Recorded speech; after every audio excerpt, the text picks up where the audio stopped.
Okay.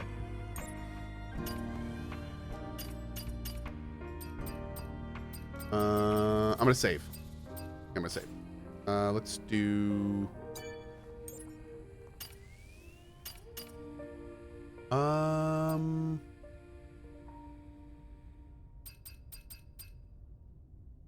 I don't want this one. I think I want this one.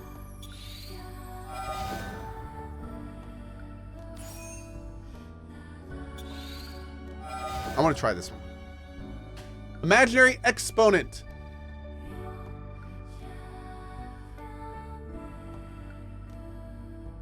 Okay, so imaginary exponent. Make summoner pick from a set of summons defining the type of damage, range, melee, magic, etc. Make summon further pick the bonuses and style allowing for summons. Some will allow crit damage, some life leech, etc. This will allow every summon class to feel unique. Okay, so gonna slow you down a bit here.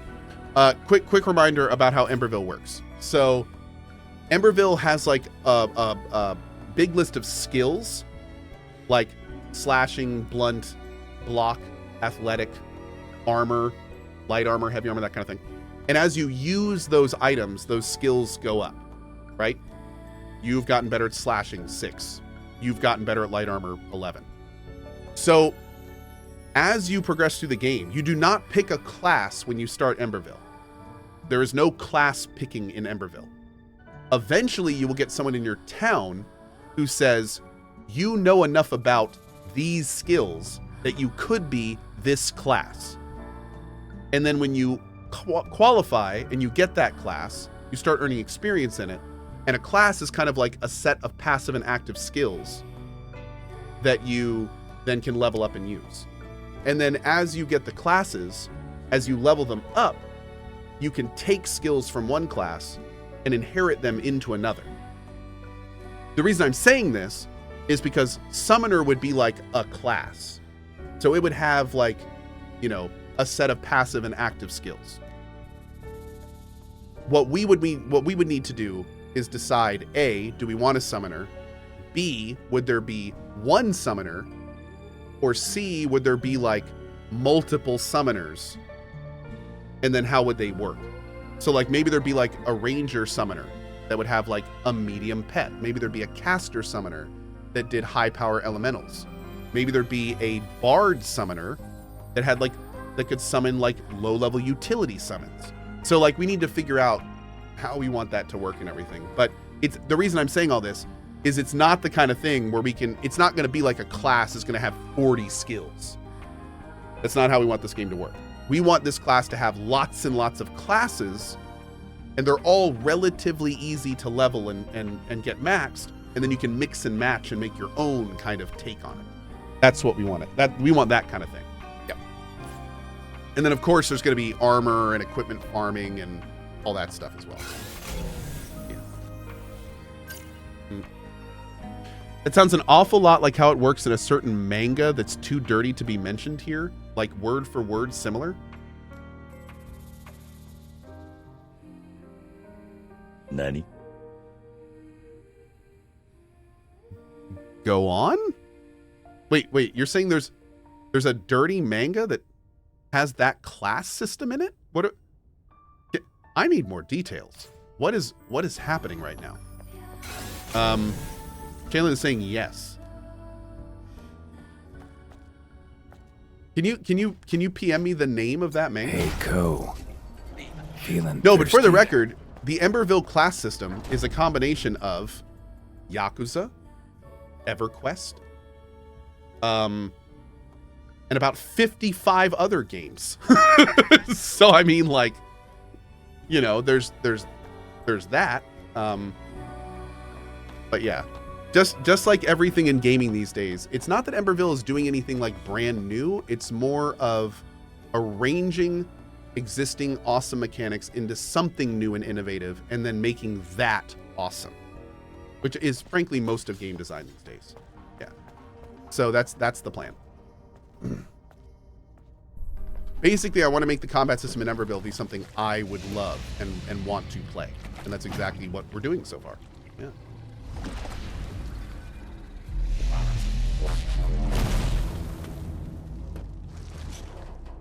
What in the hell is this thing?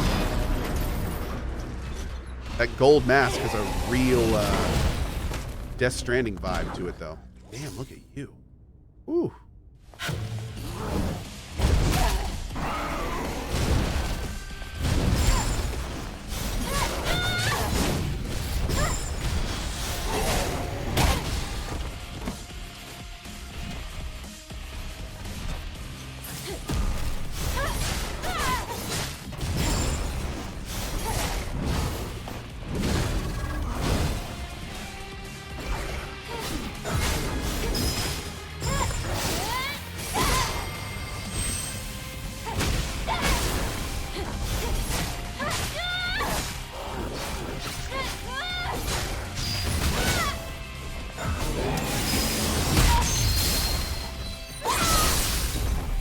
That's all it did?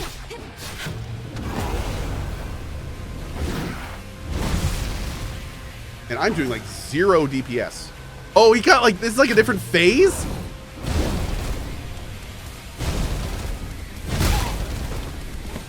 Ow.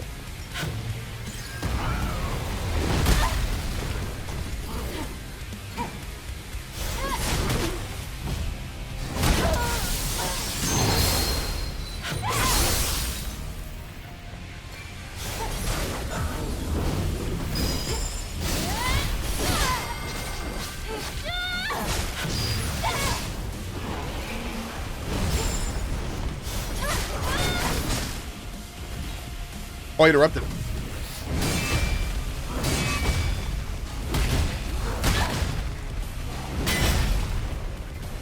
Dang, dude. Miss one, miss them all.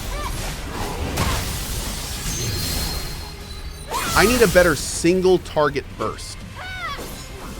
I feel like this is an awesome thing we got going on here, but ow. I need better single target.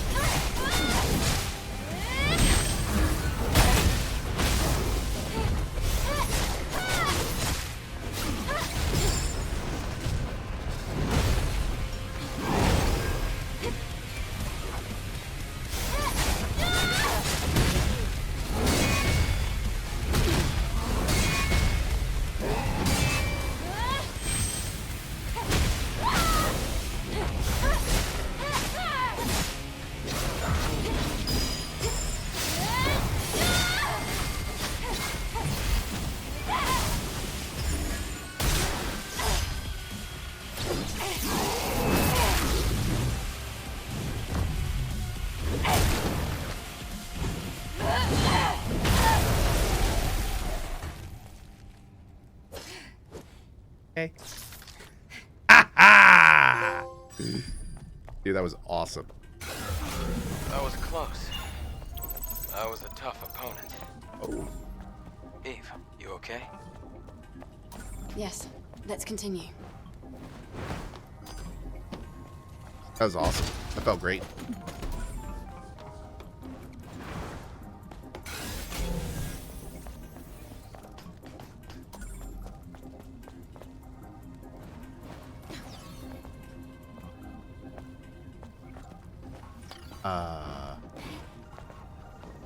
Oh, crafty. Is this hard mode? No, I haven't beaten normal mode yet.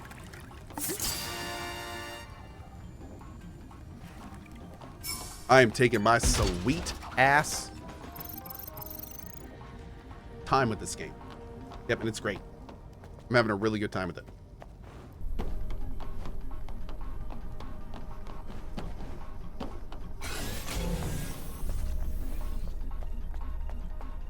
Okay, looks like we got one more right over there, and then we're good.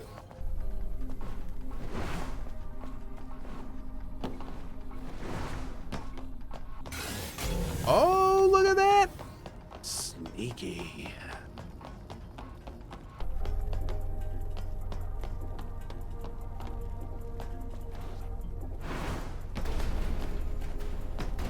Oh, there it is. Did you see the 7 Days to Die 1.0 trailer? I have not, but I am very much looking forward to Finally returning to 7 Days to Die after years. I've been waiting so long for this game to hit 1.0. Yeah, very, very excited to play it. It's gonna be great. And then we've got V Rising 1.0. We've got Core Keeper 1.0 this year. We've got the game we were just talking about 1.0, 7 Days to Die 1.0. Like a lot of games are hitting 1.0 this year, which is freaking great, man.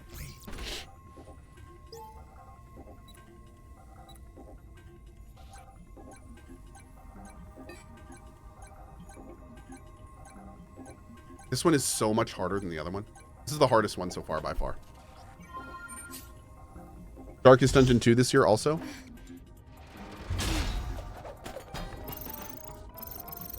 Darkest Dungeon 2 is not in 1.0? Oh my god, dude. How did I forget that?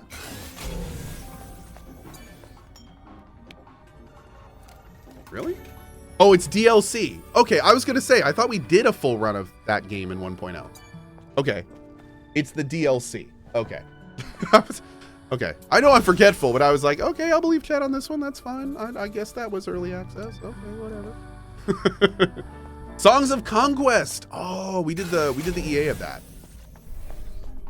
Yeah, Song of Conquest was awesome. That was the home one, right? A home style game?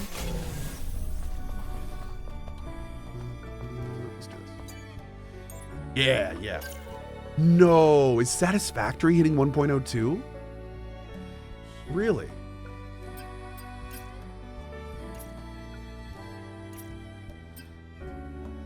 It is. Oh, that's cool, man. All right, so chat, what is the best single target burst skill? Is it this buff? Overloads the body with burst energy to increase melee attack power and attack speed. I feel like oh, square? This one? That one looks AoE though. I feel like this one should be. This one looks to be the least AoE one. Are all AoEs? Overdrive's good if you use combos. I do use combos. I absolutely use combos. I use a lot of combos. Many combos. I'm gonna try the buff one. I like the buff one. Yeah, Homeworld 3. We're gonna be doing some Homeworld 3. Yep. Yep.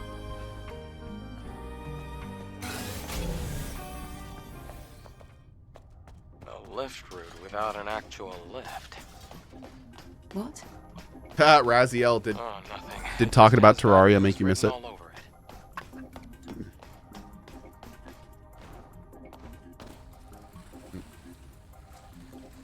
What about King Arthur Legion 9? That's the King Arthur expansion, right? I have to return to King Arthur at some point. Again? I didn't do the last DLC for King Arthur, so I've got a lot to do still. Raziel says, whoa, forgetting that we're friends on Steam and I can see her on my top monitor playing games.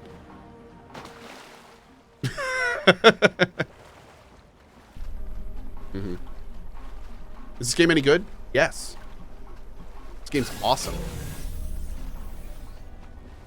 I have a thoughts video up if you want to check. Oh, wait, I should put that up there. Did we call it Stellar Thoughts? I think that's what we called it, right?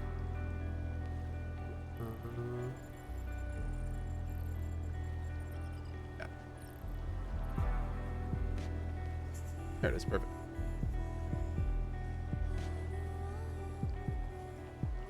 I learned an important lesson at the end of last month and the beginning of this month. I did too much stuff in too short an amount of time. Yep. I did way too much stuff too quickly. No show with JP? Yep. No show with JP. He's moving. So, yep. Yep. I was actually talking to somebody about that yesterday. They were like, so much has been happening on your channel in the last month, I can't keep up. And I was like, oh, that's kind of funny. And they were like, no, seriously. Every time I tune in, you're doing something There are new, 3 and it's gates like becoming and a bunch of other overwhelming. things. And I was like, oh, like you're serious. Oh, Priority is okay. finding an exit. Whoops. Huh. Good feedback. I just warped to him.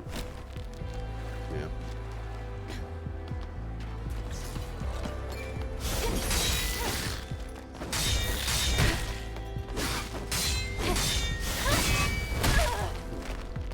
Let's try this. Let's try this.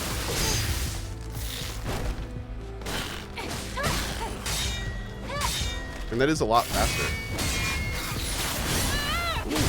Ooh. Ah, dude, stop knocking me in the damn water, bro. There we go. Why is JP moving? JP's moving because him and his wife split up, which he has been very public about. It was very amiable.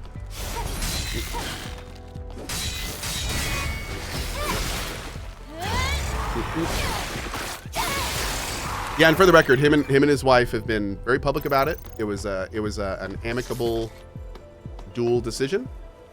They've done group streams since then. It's been fine. So, you know, some people just grow apart over the years. It happens. Part of being human. And thankfully, it is the best thing when people grow apart and they both realize it.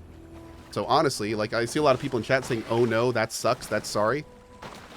I mean, there's a lot worse ways that can happen. Just saying. It's kind of like when your significant other cheats on you before you get married and have children. It's like, oh, that sucks you got cheated on. But it would have really, really sucked. So, like, yeah, it sucks you got cheated on, but you also really dodged a bullet, dude.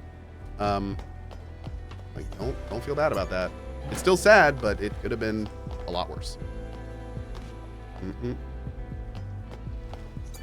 Gotta focus on the positives. Oh!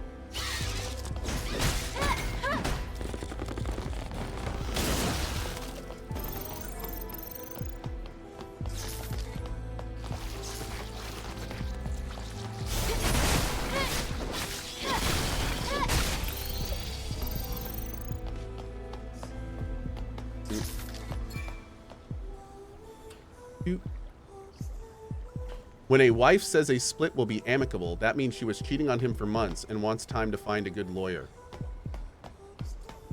Sappho, what we call that is projection. That's called projection. And what that means is you have a whole lot of assumptions that may or may not be correct, and you are projecting them onto other people's reality. And see, the problem with that is that's not always accurate.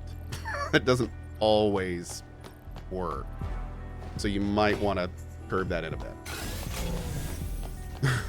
It's not always the case.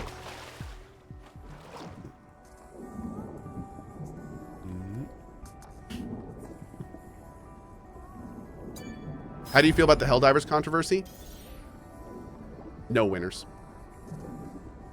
Corporate greed and no winners is how I feel about the Helldivers controversy. It really, really, really sucks. And I really feel for the devs.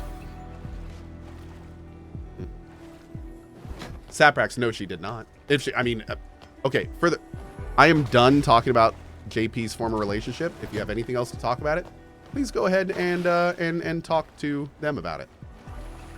No.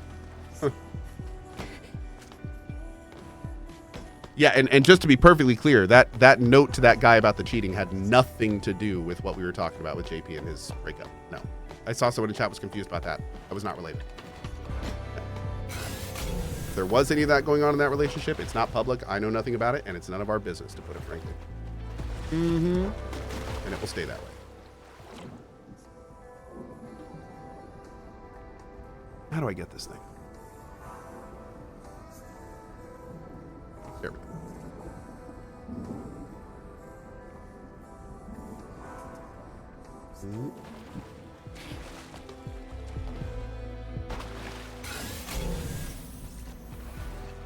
All right. Now let's see. We can go. Now, is this going to work? Or is it going to tell us that we need to drain this? probably what it's going to say.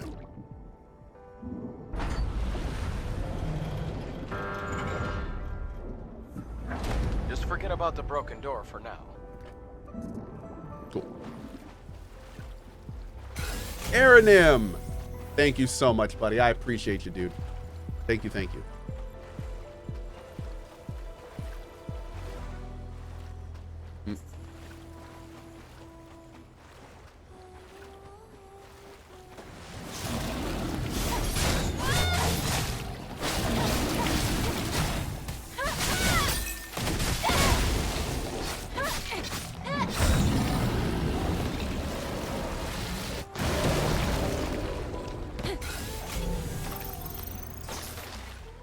Man, had to kill that entire mob. Oh, I guess it was extreme. I was gonna say just for one ground item, but that is a really good ground item.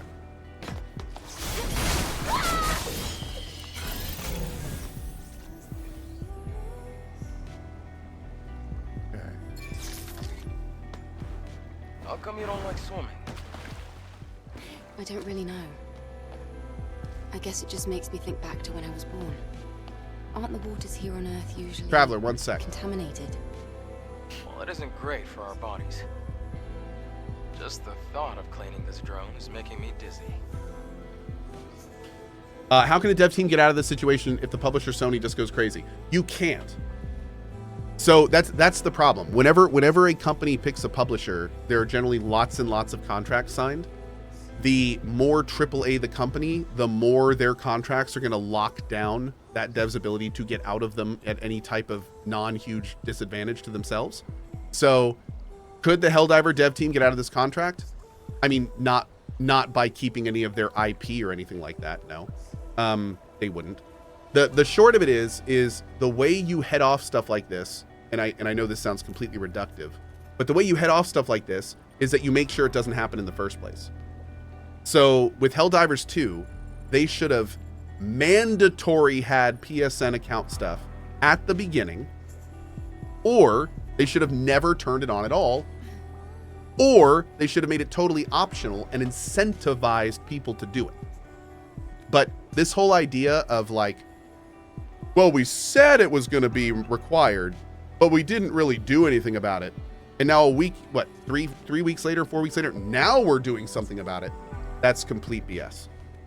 Like that is you can't do that.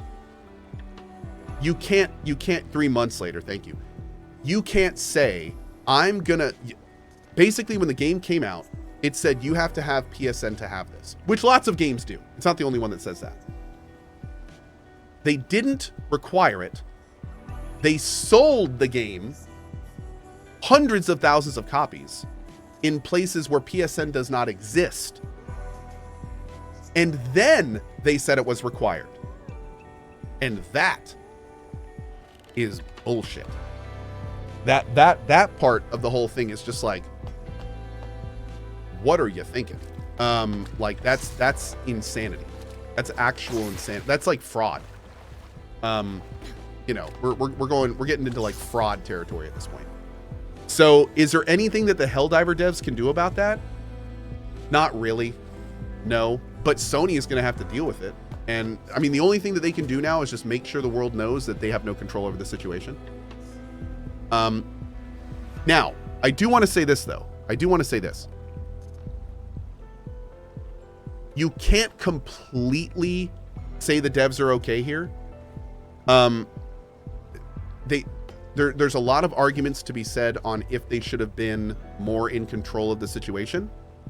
And there's no excuse at all at the way some of the Arrowhead community managers handled this situation when it came out. There were dev community managers telling people that they were being babies, to shut up and deal with it. Like there was when all this stuff came out, like there was some real not okay reaction. They have come out after that and been like, we're really sorry. We were all really stressed. We apologize. And I kind of understand that. But you know, they're not, I hate to say it, but they're not blameless. And you know, you got to keep that in mind. But I will say again, final thing I'm going to say about this before I just keep playing this game. Sorry to all you on YouTube that had to skip through this. I I will say that there's no question the larger issue here is Sony and how they chose to enforce their mandatory PSN. If you do want to trace it back to one issue, yes, a lot of people are at fault, but if you want to trace it back to the one issue, that is the issue, is Sony making that mandatory when it wasn't. That is the issue. So yeah, I would say that it is important to keep that in. All right. Anyway, enough about that. Let's go. I just dropped my phone and I think the screen cracked.